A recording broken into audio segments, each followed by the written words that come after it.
வந்து இப்போ நாக்கியா ஐலாண்டில் இருக்கோம், தாய்லாண்டில். இது நாக்கியான்னா உங்களுக்கு ஸ்னேக் அப்படின்னு சொல்கிறாங்க. ஸ்னேக் மாதிரி இருக்குமா இந்த ஐலாண்டை. அதுக்காக இங்கே பெருசாக நம்ம மெரினா பீச் மாதிரி இருக்குது. ஆனால் இந்த வாட்டர் ஸ்போர்ட்ஸ் இருக்குது, அதாவது இந்த வாட்டர் ஸ்கூட்டரை இவங்க தான் அதுதான் நிறைய யூஸ் பண்ணுறாங்க. நம்ம போட்டை எடுத்துன்னு வந்து நிறுத்துகிறாங்க. நிறுத்திட்டு இங்கே உட்காந்துட்ருக்கலாம்.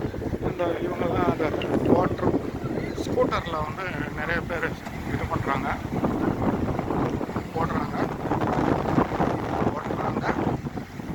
இப்போ வந்து திடீர்னு இங்கே ஸ்ட்ராங் வருது, வாங்க சீக்கிரமாக கிளம்பலாம் அப்படின்னு சொல்லிட்டு எல்லோரும் கூப்பிட்டுட்ருக்காங்க. பாருங்க எங்கள் போட்டில் எல்லோரும் ஏறிக்கிட்டு இருக்கோம்.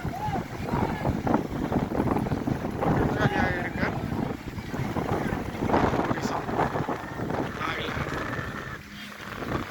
நாக்கியா ஐலாண்ட்.